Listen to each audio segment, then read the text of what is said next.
Come back later at the end of the day to understand if you like what you hear. Love you all. Thank you all for coming. No way. Good word. I believe 40-ish after March.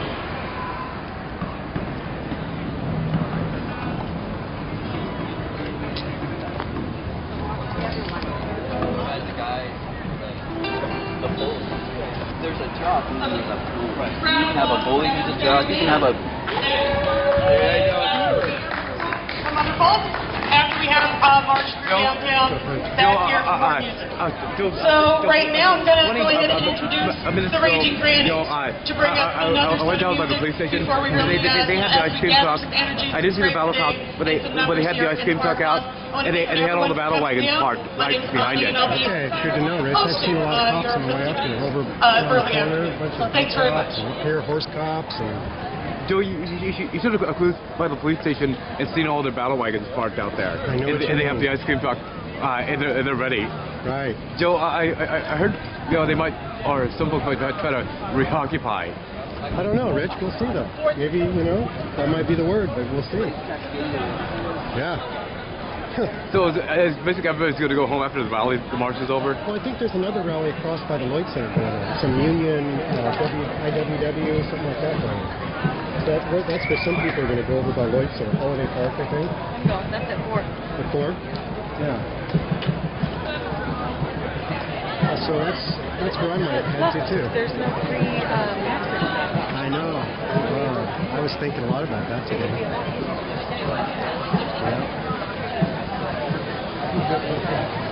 Joe, I just heard, some folks I've heard.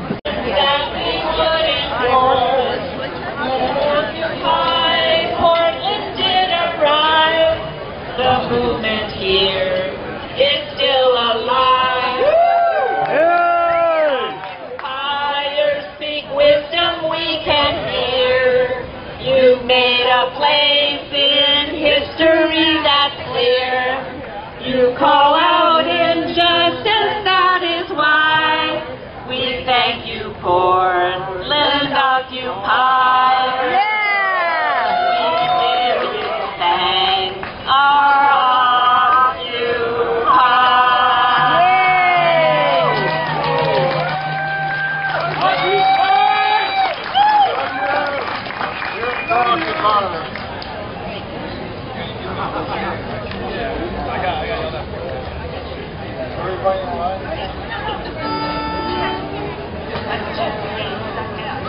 From Iraq to Venezuela, the Arabian and Caspian seas, we will pump out all our planet's oil just to fuel our SUVs. We can get 10 miles per gallon as we guzzle gasoline. Since we'll always need a lot more oil, we'll just call out the Marines. We will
Let's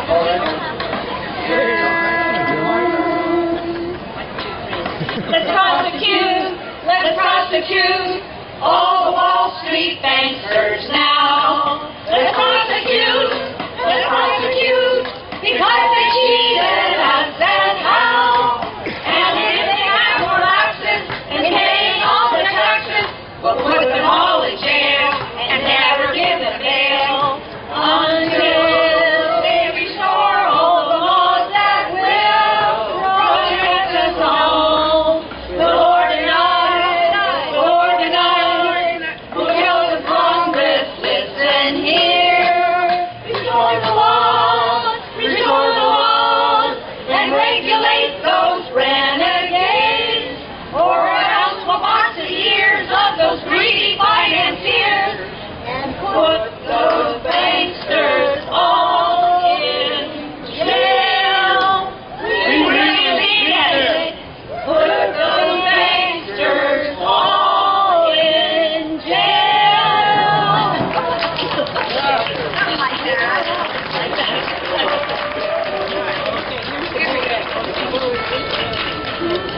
1, 2, 3. We spend billions, lots of billions. We spend billions just to fight their fabulous wars. Not for jobs here, not for health care. Education just as low as it can go. Corporations making millions, while the poor folks fight obscene wars. So let's show them we mean business. We want peace now. Bring all those billions back home. Let's bring all those billions back home.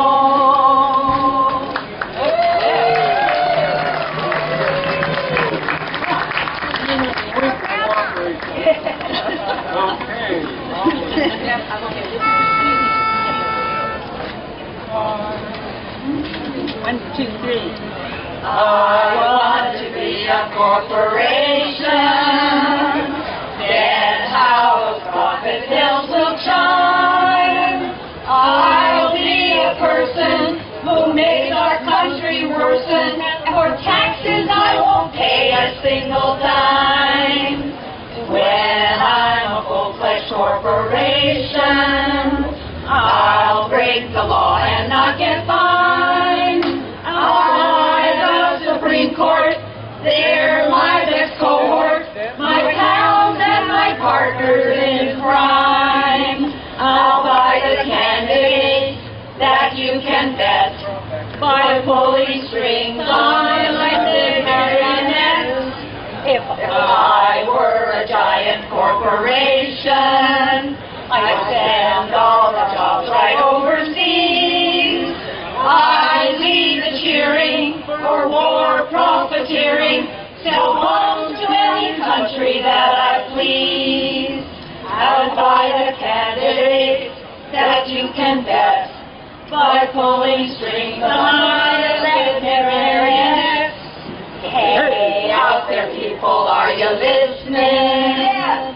They say this is too big to fail, but we're the 99%. Let's get together and dissent and put those greedy bastards all in jail.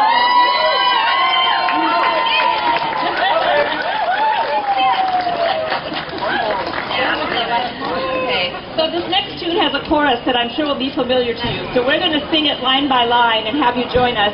And then after each 2 verses, we can all do a chorus together. Glory, glory, hallelujah. Glory, glory, hallelujah. Don't you let the old guard fool ya. Don't you let the old guard fool ya. We will stand for justice and equality for all. We will stand for justice and equality for all. The truth is marching on.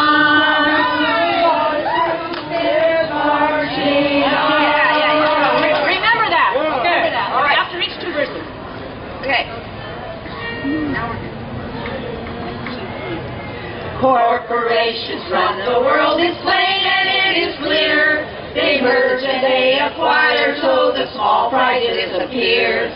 We the people lost our power and we want it back.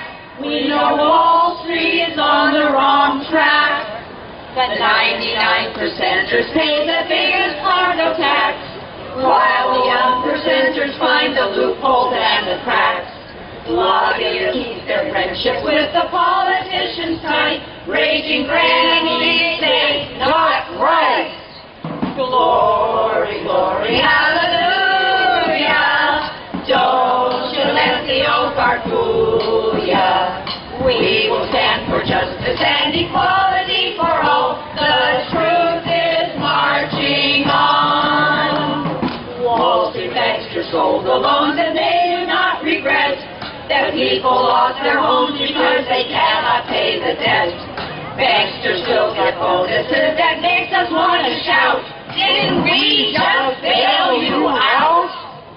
Why are millions spent on things for illegal deadly wars, while health and education systems suffer cuts before? What's proposed to fix the budget that is overblown? Raise the interest on student loans? Glory, glory, hallelujah. Don't let the oligarch rule ya. We will stand for justice and equality for all. The truth is marching on. Requirements for voting should be simple, not a fight, so every single citizen maintains their equal rights. Requiring so much data for ID isn't fair. So many folks, it just ain't there. What's good for business is the only thing they think about. Now giant corporations, they have all the voting clout.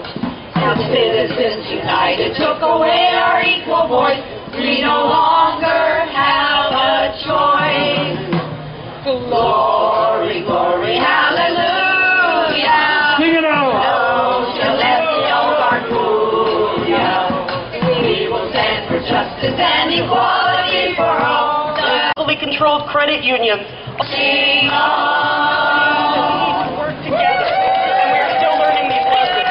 And so as we move boldly forward into our second year as Occupy Portland, I hope, again, that we take to heart all of those lessons. We learn the lessons of solidarity and continue to practice them, because solidarity is, well, essential. We need to practice solidarity like our lives depend on it, because in fact, they do. I am thrilled also to be somebody who works at KBOO Community Radio, one of our co-sponsors today. And KBOO, as you know, is in the midst of our fundraising drive. Maybe you don't know that yet, but we are listener-supported community radio. You can get information about our programming over at our booth here at the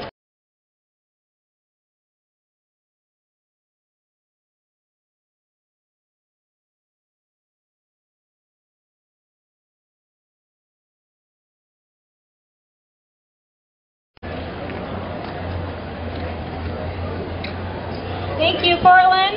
Assalamu alaikum.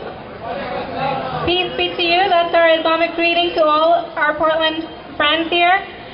Today, I'm so excited to see this anti-drone rally here in Portland, especially as I know that there's anti-drone rallies going on in Pakistan and Afghanistan. People over there are suffering in major ways, and they do not have the voice, and we are their voice here in the United States. I have been lobbying against the wars in Washington, D.C. for the last couple of years, and it's been a challenge, as you all know, but this is a presidential election, and we hope to engage our elected officials in this foreign policy discussions, because our economy is draining out of these useless wars. Obviously, when 9/11 happened, it was a sad day for all of us, not only Muslims, but everybody suffered, and we all stood together in solidarity. I'm the co-chair of the Interfaith Council of Greater Portland, which was formed specifically after 9/11 to show that we all can come together as human beings. It's been a hard journey for all of us, but if we work together, we can all heal together.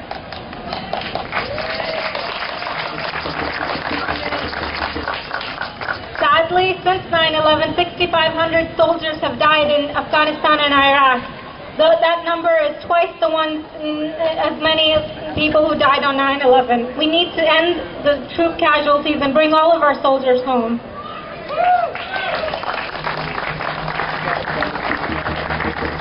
In our thirst for revenge, we hurt almost 2 million people in Iraq and Afghanistan. They were wounded and injured, and many of them have lost their families, lives, and have been crushed, devastated for good. We hope that this revenge will end, this madness will end, and we will be able to help the crying widows, the orphans, the screams of the helpless people who don't have the voice in Washington, D.C. or here in the United States.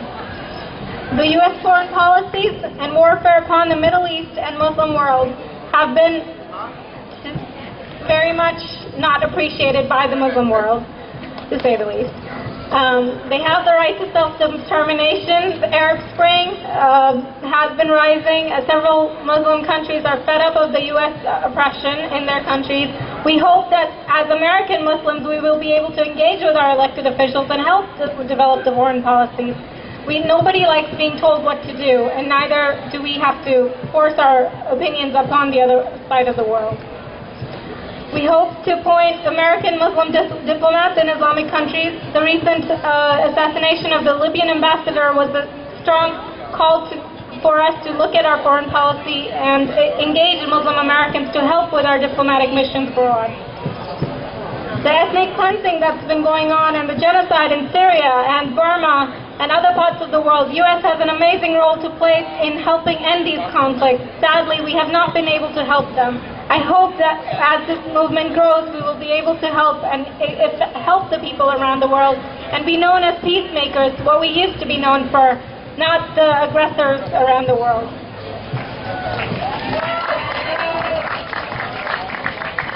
And lastly, I'd like to talk about the specific drone casualties in Pakistan and Afghanistan, Yemen, Libya, Somalia, Iraq. We have been using these man-made, these drones that we fly here from Nevada and Florida to control. People have been, it seems like joysticks and video games, like people are actually dying there. You can sit here and play with your joysticks and drop a bomb here and there and think you've killed terrorists. You've actually murdered people, and those people are good. They hate us. Nobody likes you when you destroy their villages. They live in constant fear. In Pakistan today, there is a rally being organized by Imran Khan, one of the largest political parties there, to speak out against the drone casualties. And the CIA thankfully has agreed not to drop any bombs on that peace rally. But at the same time, the people of that region are so fed up, they don't know what they've done to deserve this. And that nobody deserves to go out on this and support this. And I hope that we all as Americans can come together and change our foreign policies, because we wouldn't want like Pakistan or some other countries to drop bombs over here. If we can't accept sovereign nation rules, if we cannot follow our own rules, why would any other country follow them? I hope we're setting the wrong precedent, and this will not serve our long-term national security in any way. Today we're doing it, tomorrow somebody else might be the superpower and they might use it against us. That we did it, so we dropped, just because we find somebody's views to be repulsive or anti-American, that does not give us the right to kill them. Murder is wrong no matter who does it.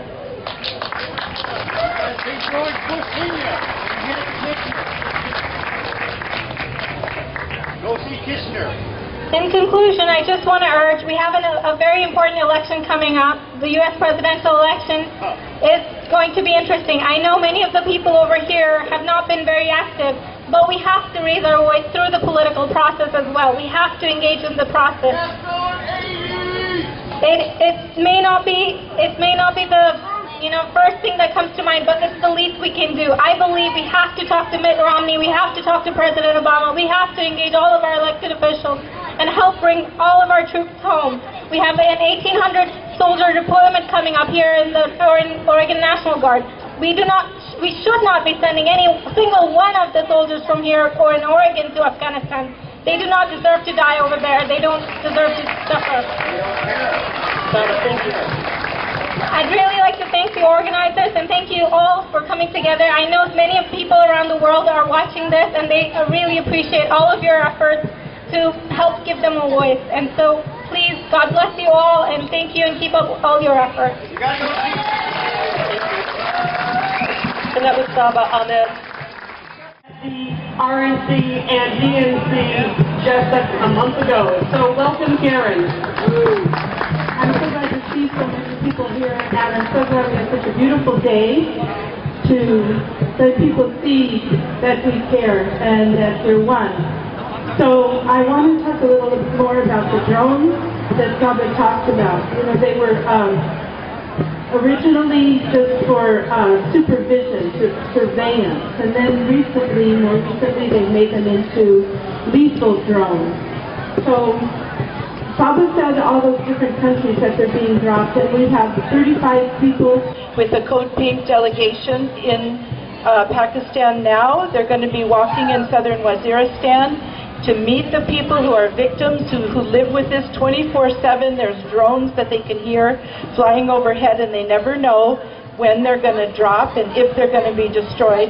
And there's so many innocent people, and I'm so glad that now it's coming onto mainstream media and people are really recognizing the folly of the surgical strike that's only going to take out the people that Obama puts on his Tuesday morning target list. It's just ridiculous. If there's somebody that's 16 years old that has hair on their face, they're labeled a militant and they can be shot. And then they can have this drone strike and it kills innocent people nearby.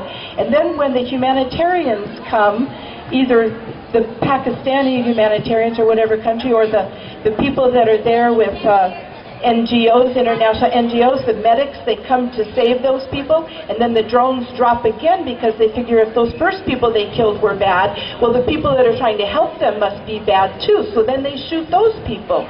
They drop the drones on those people remotely, and it's just ridiculous. It's criminal, and our country's doing it, and we need to stop it. And there's a website that you can go to, and it's droneswatch.org, and it will give you links to signing a petition against these drones. It will give you links to contributing money, because Code Pink is raising money to give to the victims that they're meeting along their trip here. And also in the Women's International League for Peace and Freedom, they have a newspaper there that you can get and read more about the drones. And they also, this is the week to keep the space clean for peace, because we don't want our space to be taken over by military. So also locally, we're occupying Portland, and we need to write to our chief of police. We need to call them, and we need to ask them, do they plan on having drones here, surveillance drones, or maybe with tear gas, or maybe with some other little deterrents for people who get uppity in the streets. So please go to that website, stopdrones.org. You can read about the trip that the Code Pink people are doing. They're getting so much press. It's just fantastic. And there's the link to pictures, and there's a link to a petition and where you can donate. In one more month, it's going to be the 10-year anniversary of Code Pink, a women-led group for peace. And we've been ranting and raving ever since before Bush decided to strike in Iraq. So hopefully in Portland we'll have a celebration next month, and I'll have a table for Code Pink tomorrow at the workshop that we have at PCC Cascade, which there's programs for at the information booth. So thank you all for coming. Let's have a great time. Thank you, Karen. It's Karen Boyer from Portland Code Pink. And as Karen was just saying, in fact, this is just the first day of 2 days of action to note these anniversaries. In whether we are celebrating or whether we are decrying, we are coming together to note October 6th and 7th are very important dates in our history. And so tomorrow there is a teach-in. It is at PCC Cascade campus. There's an opening panel at 12 o'clock at the Moriarty Arts Center. There's workshops from 1 to 3, and again from 3:30 to 5. And so you'll want to, learn more, get more involved. This is a great way to come and connect and really dig behind a lot of the topics that you're going to hear briefly about this afternoon. I want to thank some of the co-sponsors of today's event. Co-sponsors like Peace and Justice Works, the Iraq Affinity Group, Occupy Portland at occupyportland.org, Portland Peaceful Response Coalition, Peace Action Committee of the First Unitarian Church, KBOO Community Radio at 90.7 FM, and Cascadians Against the War to start with. So again, thank you all for coming. Bathrooms located at the First Congregational Church behind you and to your, east. And next we have Brian Wilson. Yes, Brian Wilson is a Vietnam veteran, a trained lawyer and criminologist who has been a long-time anti-war activist studying patterns of U.S. lawlessness in foreign policy and in its domestic criminal injustice system. He's an avid hand cyclist. He delves in permaculture. He is the author of the psychohistorical memoir, Blood on the Tracks, The Life and Times of S. Brian Wilson. Brian, thank you very much. Thank you for being here. I don't know how much I can say in 5 minutes, but first I want to start out by saying I think it's important to understand the extent and depth of the militarism in our society. Since World War II, our whole economy has been based on the military and wars. Since 1945, the United States has invaded 390 times in over 100 countries. I know people don't really think about that. That's what I study. I study U.S. imperialism. We have covertly intervened thousands of times, and we've bombed 28 countries. This is all since World War II. We live in a military economy. The political economy is based on militarism. We have a $1 trillion a year budget. This military obsession robs the society both of money and intellectual and psychological energy to devote towards building human community. So we've just deepened the oligarchic structure of what we call America, which is not, of course, democratic at all. We're talking about U.S. America.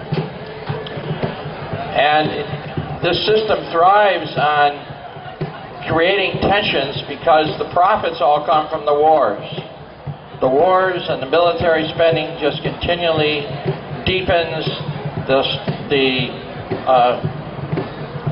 oligarchic structure that makes money on the public money, actually. They make huge profits on public money. We guarantee, as the public, to support the military-industrial complex. And so all war is local, because all of this spending is coming from us. It steals from us, it steals from our communities, it steals from our schools, it steals from everything. So all war is local. There's no such thing as war out there. War is affecting everybody right here, every place. So it's local. It's local. War is not a national issue, it's a local issue. It affects everybody. And I think it's important to understand that the capitalist political economy we live in is based on both class, perpetuating class and hierarchy, and it requires expansion through exploitation of other people and the earth. This is the way capitalism works. It's not sustainable, it's irredeemable, it's unreformable. No matter what we call it, it's not something we want to continue supporting.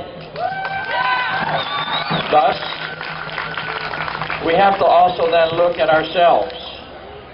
We have become dependent upon the political system to maintain our way of life. We've become dependent upon the technology that requires oil to facilitate it.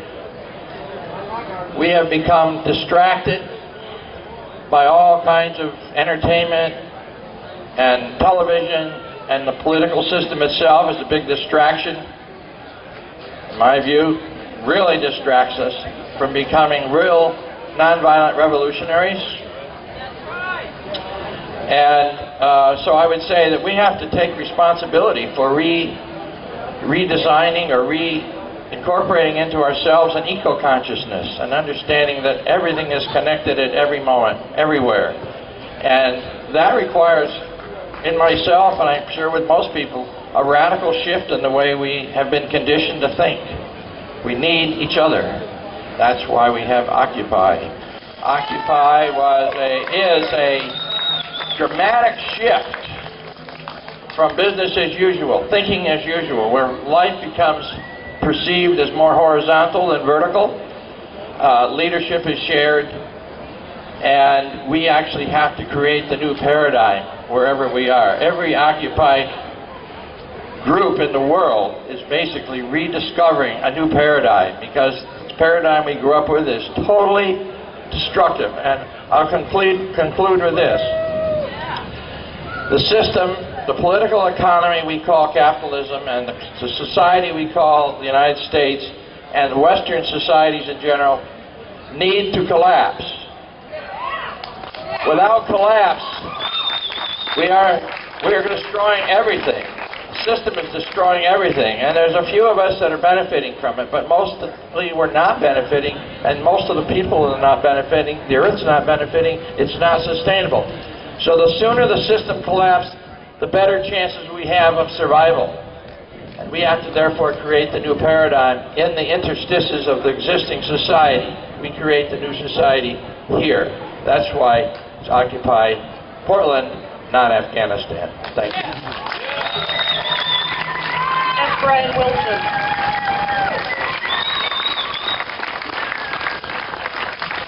So there's a lot going on today. I want to encourage folks, there will be a march starting in about half hour or so, and to encourage people to talk to each other, come back to Szymanski and check out information at the table. Of course, there's also another action today at Holiday Park at 4 o'clock. The IWW is holding a protest for paid sick days for all workers, and that's at Northeast Multnomah and 13th at the Lloyd Center. It's a quick max ride, so you can time yourselves accordingly if you want to hit all things. I want to thank a few more co-sponsors. I want to thank the Portland Burn Survivors, the War Resisters League of Portland. I want to thank American-Iranian Friendship Council, the Americans United for Palestinian Human Rights, Peace and Conflict Studies program at Portland Community College. I want to thank the Women's International League for Peace and Freedom, the Portland branch, and I want to thank Augustana Lutheran Church, all for co-sponsoring today's event. And there's many more co-sponsors of this event that we'll try to get to before the rally is through. So coming right up now, we have Madeline Elder. Madeline Elder is the President of Communications Workers of America, Local 7901. She's a member of Jobs with Justice and of Portland Rising. She is also a founding member of the Working Families Party. Please welcome Madeline Elder. Let's go to George Bush's house. Sisters and brothers, we are the 99%. We are the 99%. We are the 99%. You can't forget that. Remember that. We're not the 47%. I want to talk a little bit about the Chicago teachers' strike. I know that sounds a little bit odd, but it's not. I want to talk about a different kind of drone, the kind of drone that goes to work every day, on time, for their corporate overlords. The Chicago teachers went on strike not because they're greedy, not because they just wanted another vacation. They went out because they saw what's wrong with this country, where a lot of money goes to war and nothing goes to the schools. Here increased. You have less teachers for your children. They're going to learn less unless of course, we're going to teach them. But I'm saying that the priorities are wrong. If we had jobs, if we had decent housing for everyone, if we had decent health care for everyone, and if we could change our economy based on a green energy and save our environment instead of oil, the whole thing about war is about corporations making profits off your backs. That's all it's about.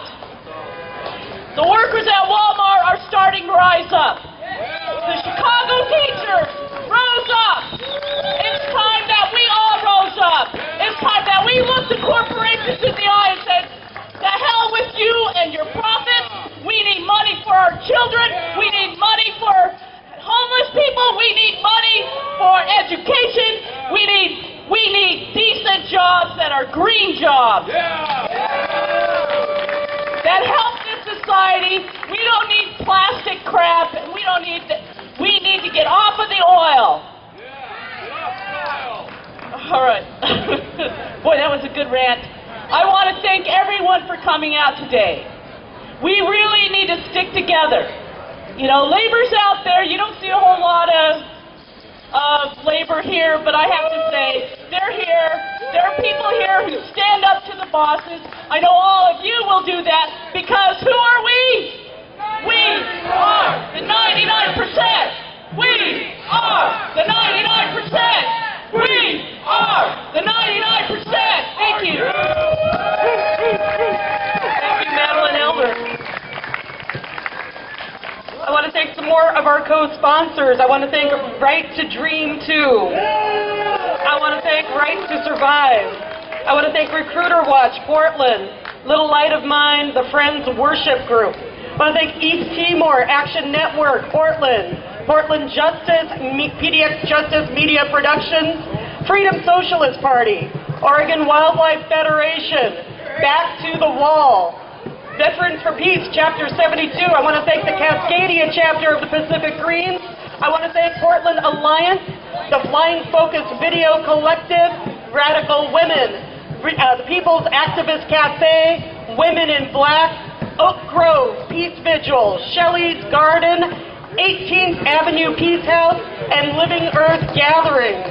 Again, just a handful of the over 60 groups that are sponsoring and endorsing today's activities. So I also want to note that there will be on November 2nd and 3rd, there's anti-austerity actions all over Portland and probably all over the country. These are part of National Days of Action called by the Portland Action Lab and Occupy Portland. Enough is enough. Solidarity against austerity. Again, it's time to change the conversation. No austerity, money for people's needs, not for immoral wars, and not to line the pockets of the greedy. You can find out more information about these actions at occupyportland.org. I want to welcome next Chaz Bashirs. Chaz earned his JD at the Willamette University College of Law and represents the Freedom Socialist Party and the Durham-Lopez Unmillionaire Presidential Campaign. Chaz. Good afternoon, everyone. What a fantastic gathering. The Durham-Lopez Presidential Campaign is a presidential write-in campaign to build a movement to win improvements under capitalism, defend our rights and liberties, and strengthen the backbone of our class to take back what rightfully belongs to us.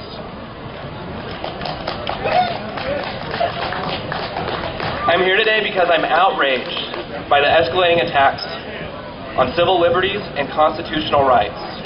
The root cause of these regressive laws is capitalism in crisis, which needs to compound the division of workers through sexism, racism, and homophobia and xenophobia, with a crackdown on constitutional rights and our right to dissent. Capitalist democracy depends for its survival on working people believing, as George Novak puts it, that the social system offers broad possibilities of progress and is measurably moving ahead. But that belief is eroding fast, and the system is losing legitimacy. The other prop of capitalist democracy depends on repression, and the less faith the masses have in the system, the more repression is required to do them. 9/11 gave Bush and Obama the excuse to put into play a wide array of repressive measures.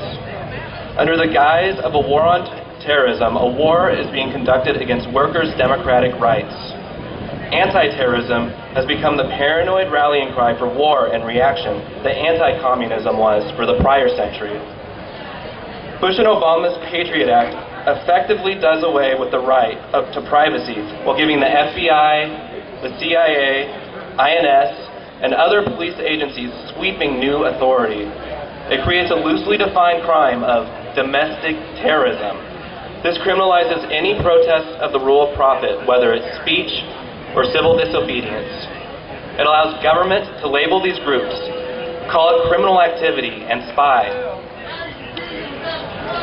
Last Tuesday, a federal appeals court ruled in favor of the government's use of indefinite detention, a defense bill passed by Congress and signed into law by President Obama.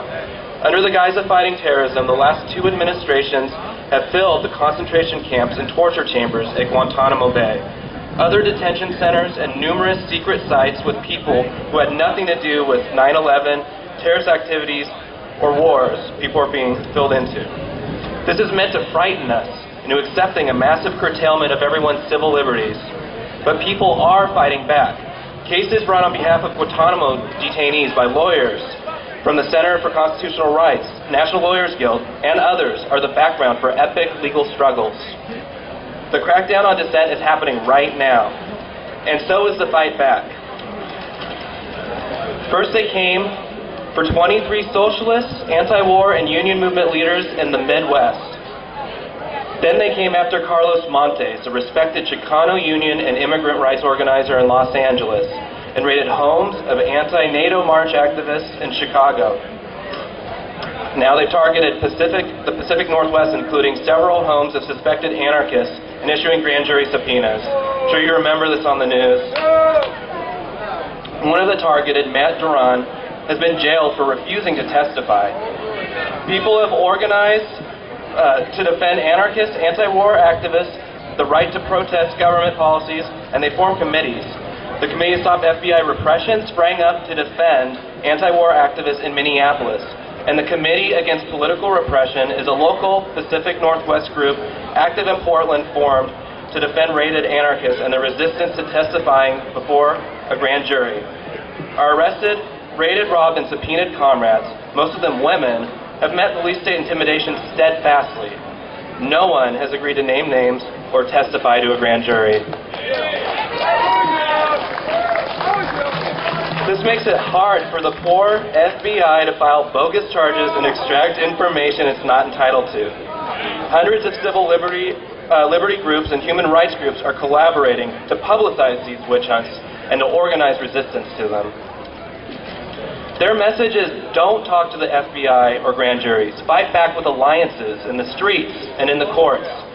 This is what it takes to expose the lies of the government and defeat its efforts to chill public dissent. Pure and simple, these raids and the grand jury hearings are being used to intimidate people whose politics oppose the ruling class's agenda. During a time of economic and ecological crisis that's broadly affecting people all around the world, it's an attempt to push back any movement towards creating a world that is humane, one that meets every person's needs rather than serving the interests of the rich. It's an attempt to push back a movement towards socialism. We can't count on either Wall Street-backed major party to end the Patriot Act, to close Guantanamo, or to stop indefinite detentions. Look where the two parties have gotten us now. That's why most voters feel trapped trying to figure out every 4 years not who will do the most good, but the least harm. Capitalism props up profits through war and attacks on poor and working people. Those who resist and stand up to the powers that be threaten this. So when the government fears fundamental change, it resorts to suppressing those who are fighting for it, even violating the Constitution. Because we cannot count on either of the twin parties of capitalism, we should look elsewhere. The Freedom Socialist Party's Stephen Durham-Christina Lopez presidential write-in campaign stands firmly for freedom of association and speech.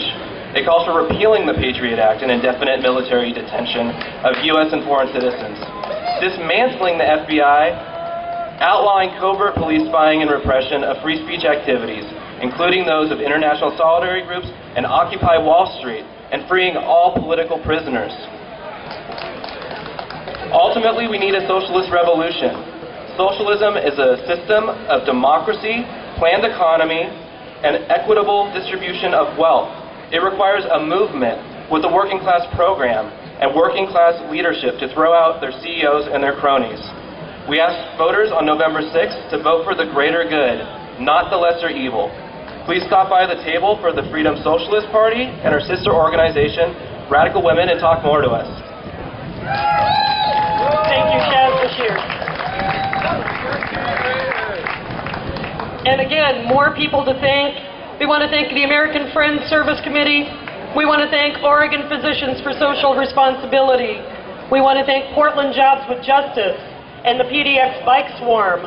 We want to thank the Metanoia Peace Community, the Alliance for Democracy Portland chapter. We want to thank St. Francis of Assisi Parish. We want to thank Sisters in Strength and Sisters of the Road Cafe and others, so many others. We are getting towards the end of the speakers that we will be listening to before we engage in the march part of today. And again, just a reminder, if you need to use the restroom, the First Congregational Church, a block to behind you and to the east, is the place to go. They welcome us there. I also want to remind you that if you want to learn more about so many of these topics and more besides these topics, you should come to the teach-in tomorrow, day 2 of the actions that are going on this weekend. So there is a teach-in tomorrow and a speakers panel, and that's going to be at noon at PCC Cascade Campus. So the speakers panel is at noon at the Moriarty Arts Center, and then there are workshops, hour-and-a-half workshops following that, 1:30 to 3 and 3:30 to 5. So a full day of getting connected, organizing, and coming together tomorrow at PCC Cascades Campus. Our next speaker is Cindy Avila. Cindy is a migrant from Mexico. She has been organizing for immigrant and women's rights in Portland and California in the Bay Area for over 4 years. She works with her undocumented community and allies to build power and to improve the working and living conditions for the local communities. We thank Cindy.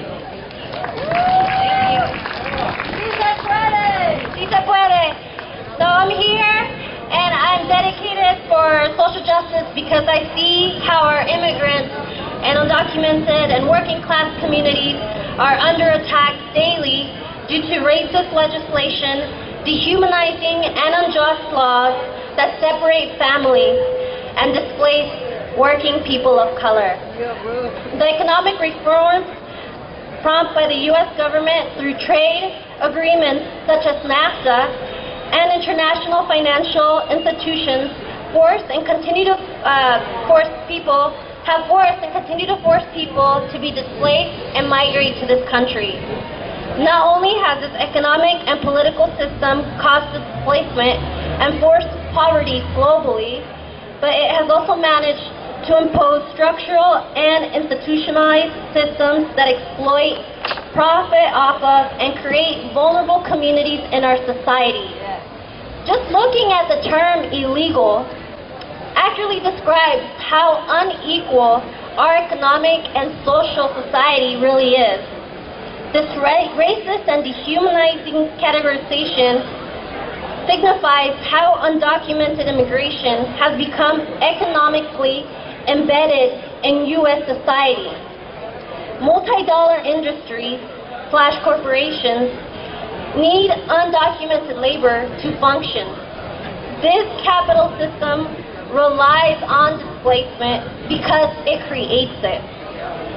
But our immigrant and undocumented communities are fighting back. And you can see this here locally as well.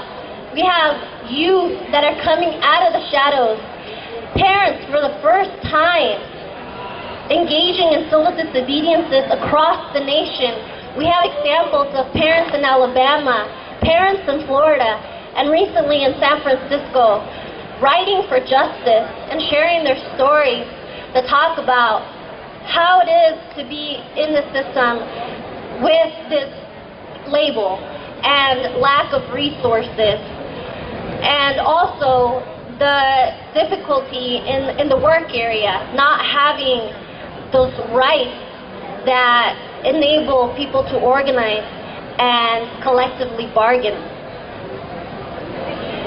But we also have allies that are really contributing to the work as well. We have activists coming together, working locally to end the police and ICE collaboration. We have Oregon Dream activists that are getting ready. We're getting ready to walk from Portland to Salem to demand driver's license, because enough is enough, and we need to stand up together. And we need these political actions and civil disobediences to continue to foster collective power. And because at the end of the day, all of our struggles are interconnected, whether they're here locally, nationally, or globally. And one attack in any of our communities is attacking all of our communities. So all I want to say is only through this collective power and multi-phase solutions made possible through bottom-up organizing, we truly bring justice to our current struggle. For these reasons and many more, I fight for equality. And the fight will not stop until all of our communities are treated with dignity, respect, and justice. Thank you. Thank you, Cindy Avila. I've grown during this. Okay. We are down to our final speaker. I want to make a few more announcements and thank yous to endorsers, etc., endorsers and sponsors.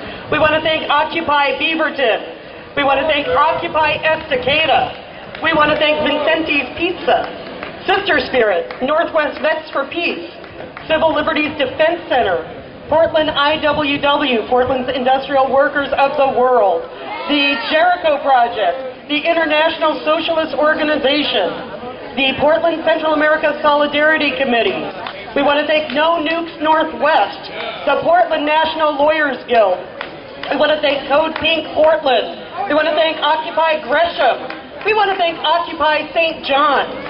We want to thank Food and Water Watch, the Jewish Voice for Peace, and Oregon Grassroots for Gary Johnson, and others, many others. As we are moving forward into the time that we will be marching momentarily, if you want a copy of the march route, you can pick up one of these lovely blue flyers.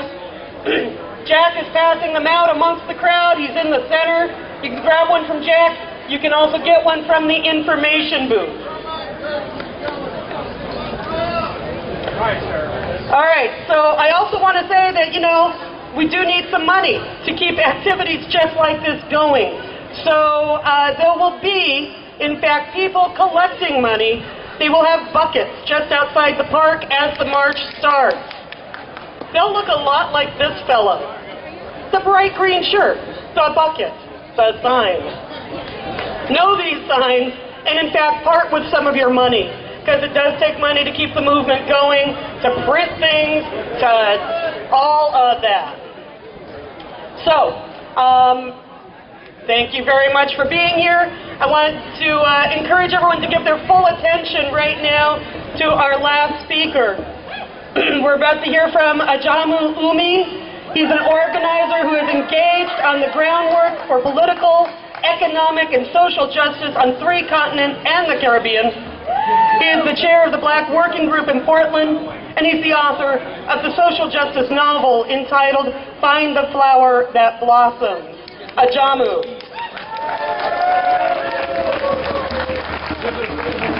Hey, how y'all doing? All right. If we talk about war and we talk about the United Snakes invading other countries, we have to be honest about what that means.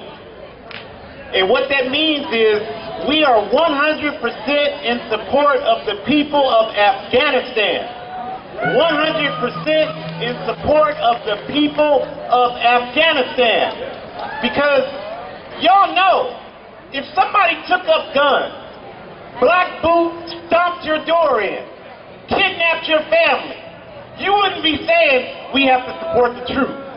You would be saying, I'm going to run these people out of my house by any means necessary. So we have to 100% support the people of Afghanistan. I know some of y'all can't handle that, but that's the truth. And I agree with the previous speakers. Capitalism is a backward blood-sucking system. It's got to be destroyed. It's got to be destroyed. Now, if you ask me, and I'm up here, so you're asking me, it can't be destroyed through any kind of pleading and working within the system. The system is corrupt. It's got to be destroyed. That cannot happen anyway except masses of people rising up and seizing power and creating, as the previous speaker said, a socialist state. Because the question can only be answered two ways. Who will own and control the means of production? Who will own and control the means of production? The question can only be answered two ways. Either some will own it or everybody will own it. That's what it's all about. I know some of y'all don't want to hear that, but I'm not here to tell you what you want to hear. I'm here to tell you what you need to hear, whether you like it or not. So, how do we go about doing that? This has been 1 year since Occupy started. We have got to turn up the fire. We've got to continue to organize. We've got to bring people who have never engaged in any political action into this process. We've got to be talking to people who are doing nothing except watching LeBron James. Nothing except looking at their 4G phone. Nothing except looking at American Idol. Those are the people we got to go get right now today. We've got to convince them that they've got to be a part of this process. Is that right? We've got to do that. Now, we're doing that a number of ways. We're seizing houses in Northeast, putting people in them. We're patrolling the MAX trains. We're interfering with police when they're harassing people. We're doing a number of things like that. We're creating a community agreement that says in the community that we don't want one empty house. We don't want any more evictions. We want people to have quality places to live. But you don't have to do it that way. You can do it whatever you want. Maybe you think the election is the answer. I'm not going to tell you it isn't. But whatever you believe, we've got to get more people involved in this process. We can't just have a march and rally and then go have a beer. That's not going to give us what we need. We can't just have a march and rally and then go watch sports on TV. We've got to turn up the heat.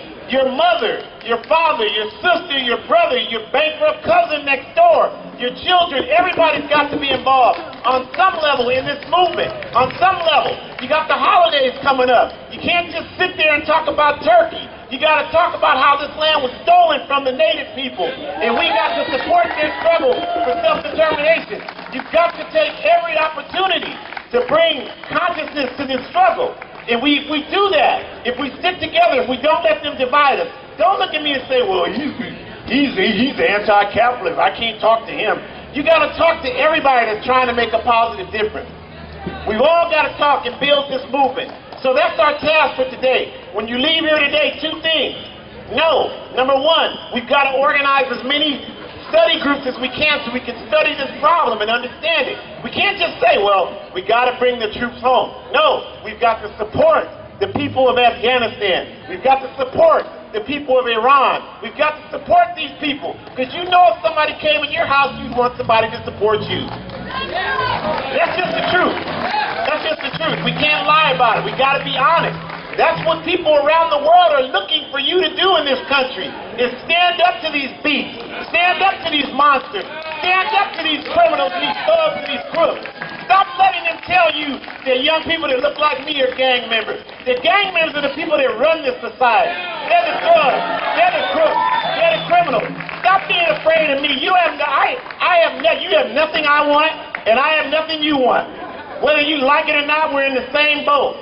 You might want to look and say, well, I don't want to associate with that black man. We're in the same boat, y'all. Whether you like it or not.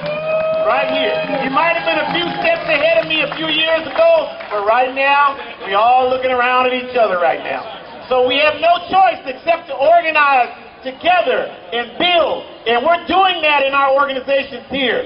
The Blazing Arrow organization is doing that. We're bringing together youth of all nationalities to organize for justice and revolution. Don't be afraid of revolution. It's a good thing. Revolution is a strong thing. It's a positive thing.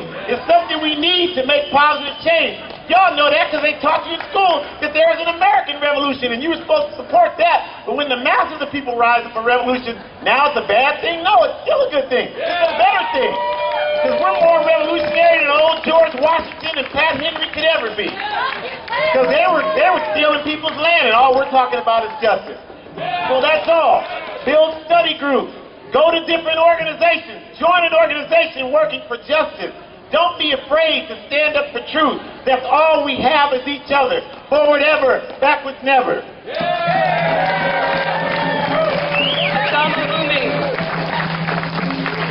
Thank you, Adamu. So we're about to get ready for this march. Are you ready?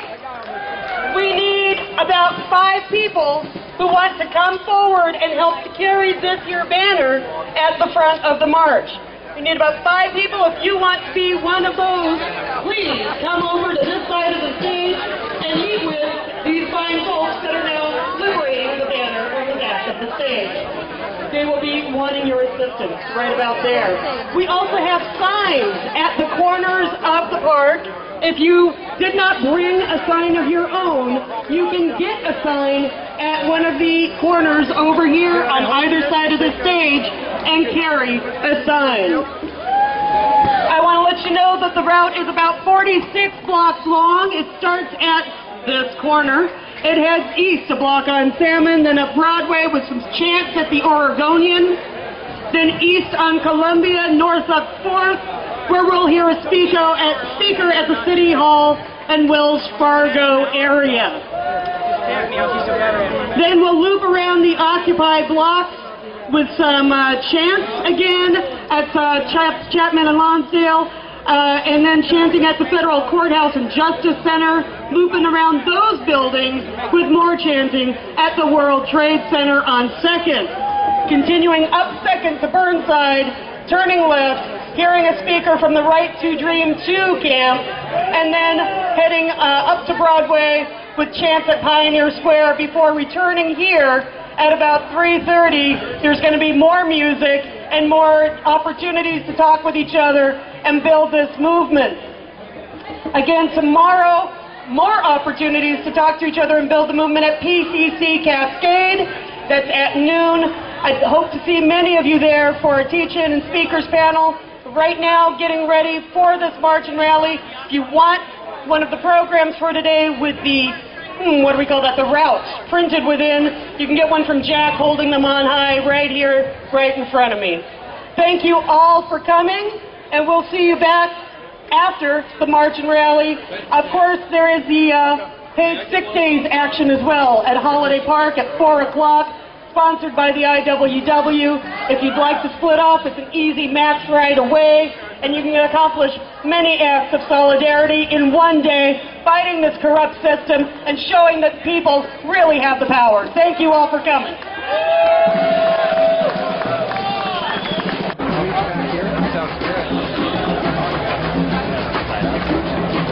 No, I just want to test on this side of you. Okay, gotcha. How's it going?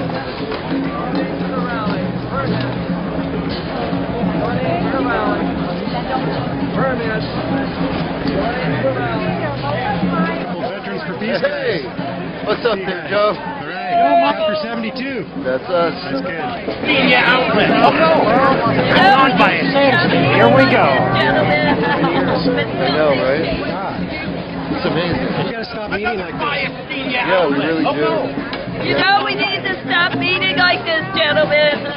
But until things change, we will continue meeting like this over and over and over again. Unfortunately, this handsome guy? I'm a free speech advocate. Free speech advocate. Yes. Thank you. I'm really concerned. They had a shooting in New York 2 days ago that very much parallels Keaton Otis. It was cops that were already involved in pursuing a warrant, so they're all keyed up. And the other thing that's interesting is that in this case, the cops shot an unarmed man behind the wheel, and they said the woman in the back seat turned out to be an off-duty officer. And she said they didn't give him time to raise his hands. So through your good work, I think that's what we're able to find out with Keaton Otis. Is there was no time for reaction or compliance. No worries. So make yourself useful. Thank you for sharing that.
The Portland Police Bureau was recently slammed for its systematic failure to treat people with respect.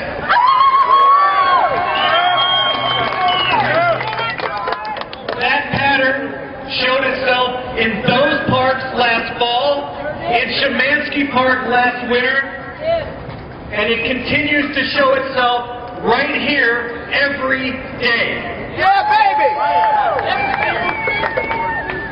To try to shift the blame onto a broken mental health system is a supreme irony, as the City Council's callous refusal to allow people to simply sleep, combined with the day-to-day behavior of the police toward people who try to sleep on the streets, are contributors to mental health crisis in the first place. Yeah, right. It is a self-fulfilling situation. One need only consider what it is like to get a single bad night's sleep to begin to grasp the reality of this torturous city policy. It is not forgotten that this situation is due to the misuse of our wealth to enrich a few thieves and to murder many innocents. Ain't that the truth? Oh, yeah. When the occupied camps were cleared last fall, the poorest were once again removed from the political process. By being leaderless, Occupy creates an opportunity for the poor to lead in the battle for civil rights, their own as well as others. And to overlook the needs of the most poor is to start in the wrong place.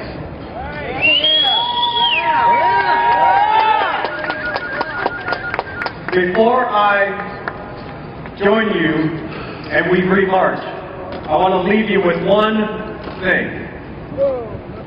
A new study done by Fairness and Accuracy in Reporting states that poverty barely registers as a campaign issue.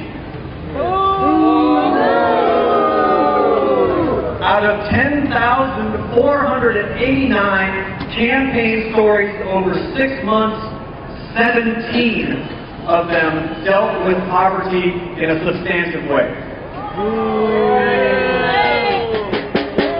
And overall in the media, less than 1% of stories deal with the issue of poverty. The media lies and they suck! Oh, shit! Preach it down. Again, on behalf of the End the Camping Ban Vigil, thank you for being here. Enjoy the rest of your march and solidarity.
happy 1 year. Happy 1 year. What's your name, by the way? My name's Tom, man. Charles. Nice to meet you, man.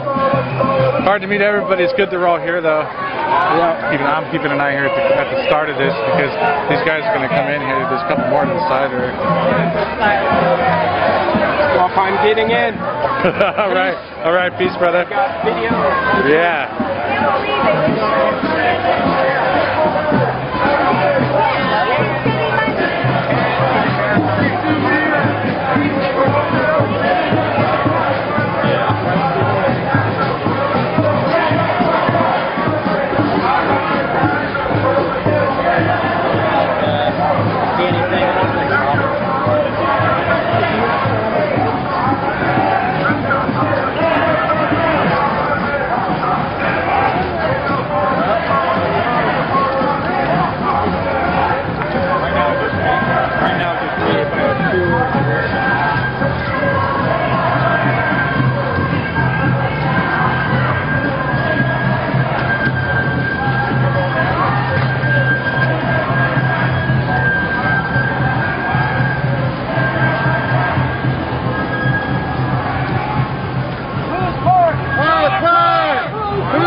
Under attack. What are we doing? Stand up like that. Stand to the right. Under attack. What are we doing? Stand up like that. Under attack. Under attack. Civil rights. Under attack. What are we doing? Civil rights.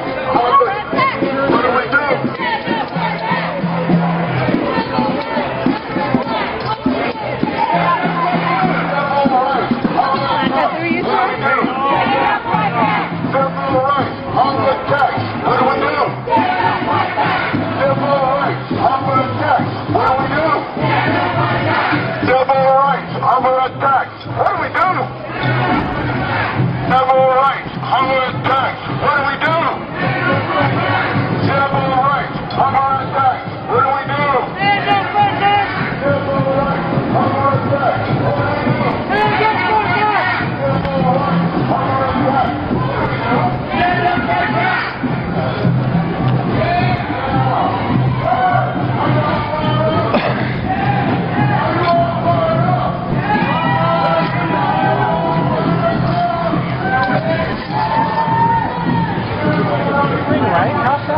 Yeah, they got the horse cops, riot cops. Oh, are they? Riot cops back there. Right there probably is, yeah, yeah.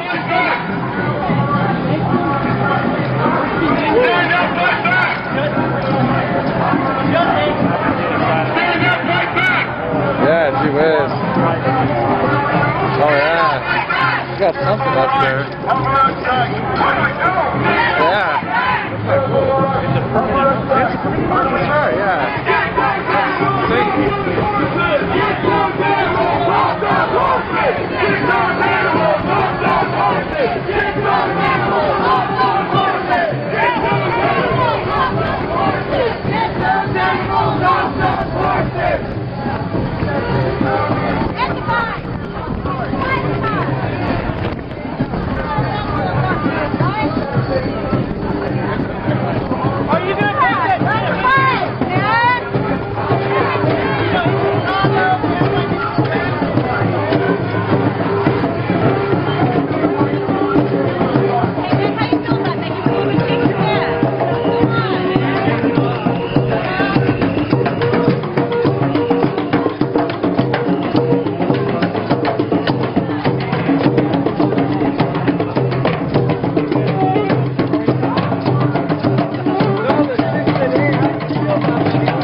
Homeless people. Stand tall for this commissioner. Drone war. Houseless people. No occupy. Okay, if I'm giving you some Mark Hubbard, he's going to be our speaker of the day. So come on, occupy! Hey! All right. And we are here to celebrate your birthday, our birthday, to stand up against our government and speak on what we need to speak about. The injustice that's going on in the world today. Here, there, against us, against them. And that means everybody. Every creed, color, our brothers, our sisters overseas. We need to stand up to a government that says oil is more important than blood. That currency is more important. This is wrong. My brother reminded me about something, my dad, who was a World War II veteran. He would have stood up and said, boo on this government. He would have cried, bullshit, against the government for fighting an unjust war. And that's what this is really all about. We want to thank everybody in Occupy for stopping by. Find your voice. Stand up. All right? It's not enough to stand and stare and watch this go on against everybody. We need to stand up for those who need a better workplace, a better work wage, better Medicare. We need to stand up for the aged. We need to stand up for the young. We need to stand up for each other. Get Occupy! Thank you. Go get them, baby. Go.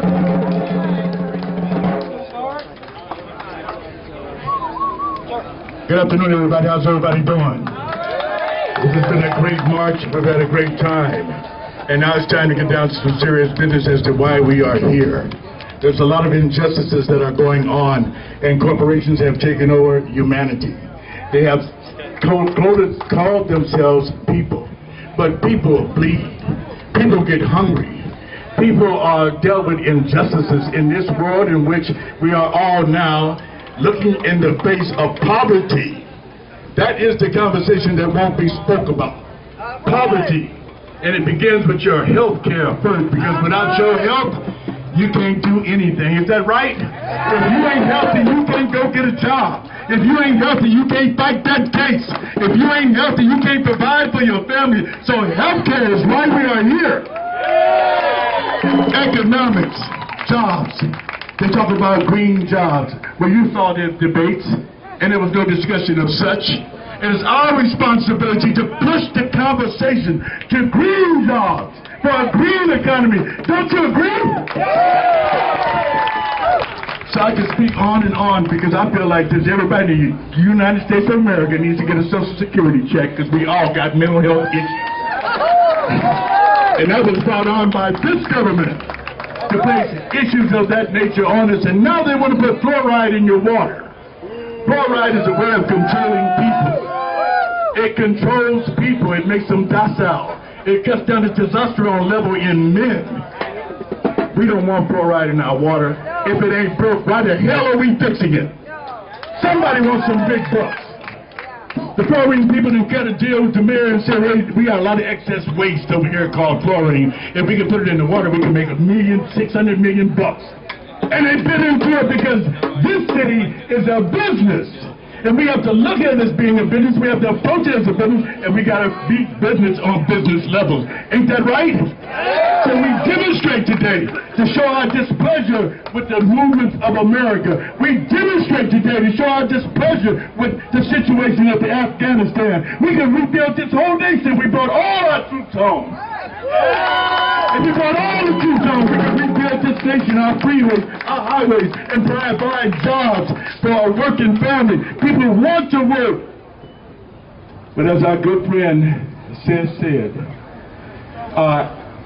47% of y'all don't want to do nothing. Yeah, and he ain't concerned with you. But we are concerned with him. And we are concerned with our livelihood. And we are concerned with our children. And we are concerned with our future. But I tell you what, they said that in the future, Social Security will be gone. Well, for our youth. That's a lie. That's a lie. Don't you ever believe it. We have worked hard for Social Security, right? All our lives we put into this government, right? And now they want to rape us, steal us, cut our blood, suck our blood. They want everything that we have got. And they want our children to prioritize them and put them in prisons and control the economy in the way that they want to, but what they forgot is that we represent humanity.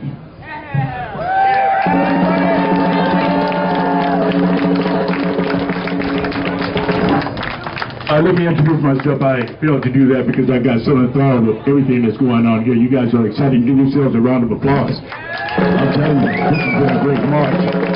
But my name is Woody Broadnack, and I'm your congressional candidate for District 3 here in the Northeast community of Clackamas, Multnomah County, not Clackamas, but Gresham, Multnomah County, and Milwaukee. And I'm going to tell you this. I'm going to bring a fire to this Congress that if they're coming back with obstruction, I'm going to be obstructive. I'm not going there to make friends.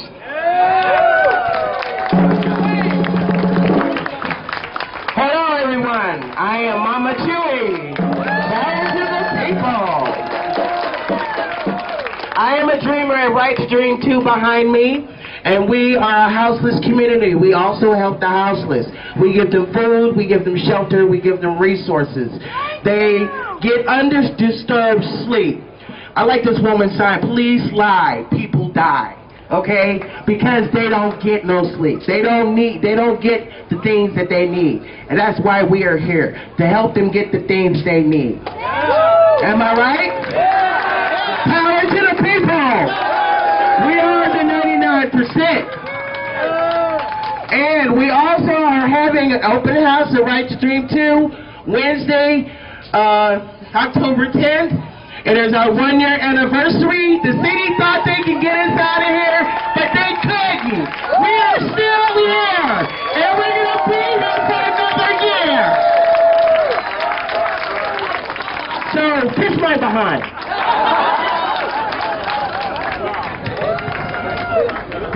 Okay, we're going to march on, folks. Remember, up with the people. Down with capitalism. Up with the people. Yeah, yeah. Down with capitalism. Boom, boom. Up with the people. Yeah, yeah. Down with capitalism. Boom, boom. Up with the people. Yeah, yeah. Down with capitalism. Boom, boom. Up with the people. Yeah, yeah. Down with capitalism. Boom, boom. All right, thank you.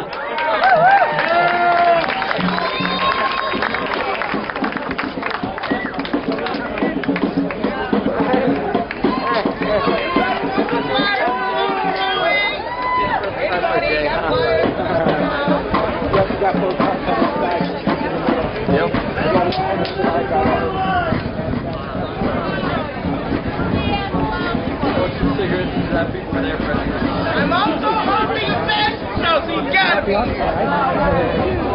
We love you, Right to Dream! She's standing khaki clothes. Oh, okay. On the wall. Okay.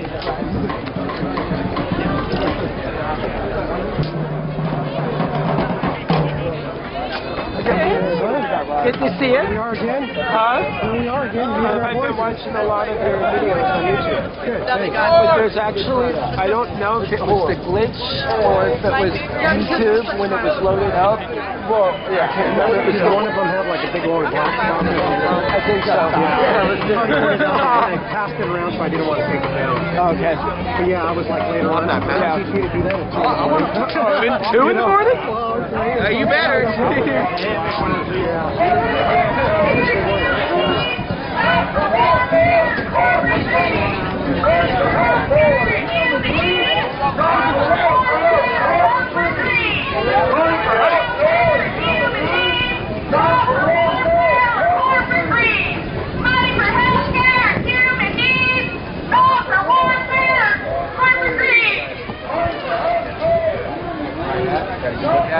Yeah, everyone's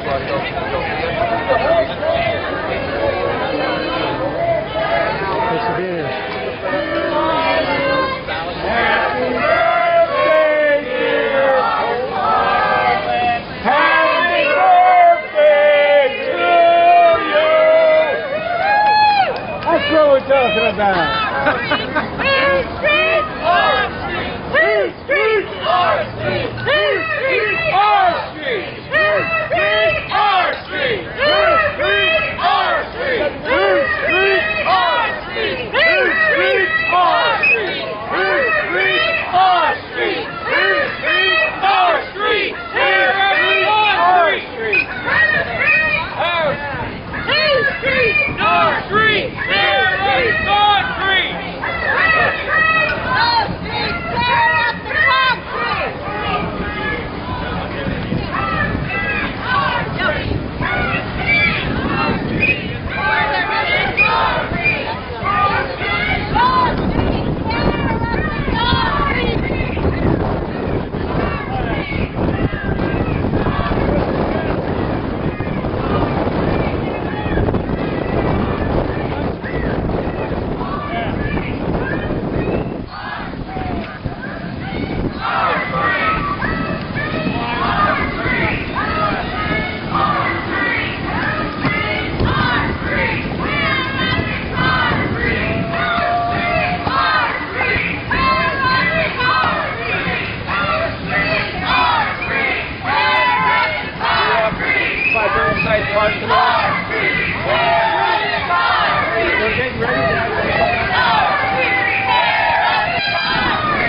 those people want a peaceful demonstration. Stay behind the lead car. Don't get run over by the motorcycle cop.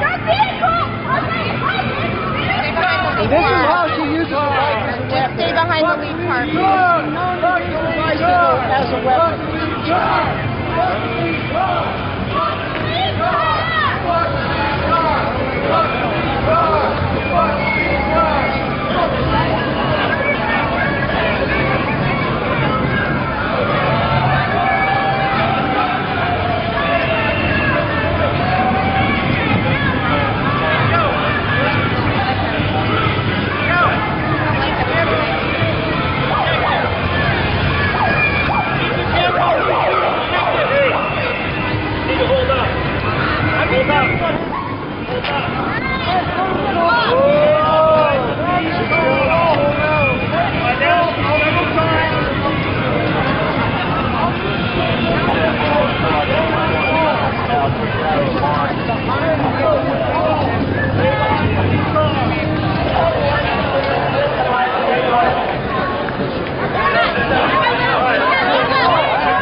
Shoot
Out the front.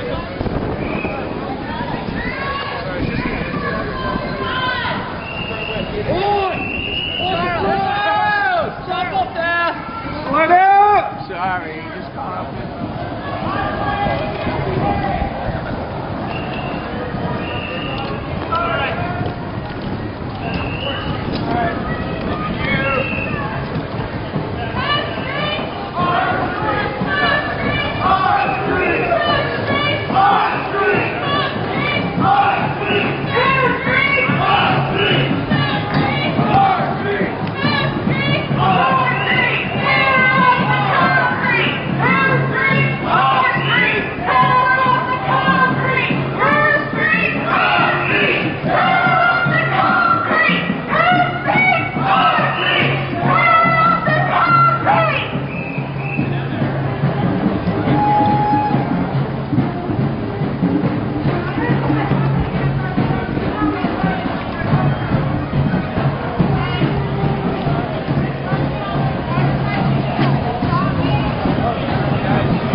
Welcome back, everybody. Hope you had fun watching the police.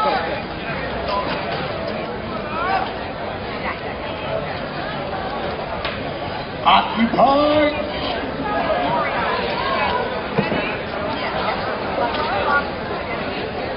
I'd like to thank everybody for being here today. The 1-year anniversary of Occupy Portland. Occupy Portland, not Afghanistan. Thank you very much.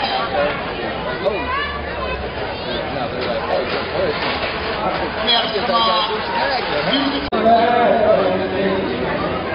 This land was made for you and me. This land is your land. This land is my land. From California to the New York Island, from the redwood forest to the Gulf Stream waters. This land was made for you and me. I rode and rambled and followed in footsteps in sparkling sand and diamond desert, and all around me I heard a roar. Then this land was made for you and me. This land is your land. This land is my land. From California to the New York Island, from the redwood forest, from the Gulf Stream waters. This land was made for you and me. All right.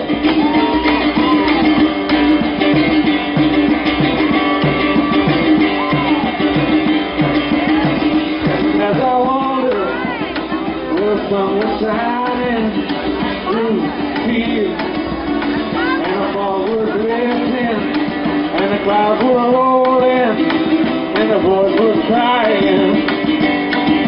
This land was made for you and me. Here we go. This land is your land. This land is my land.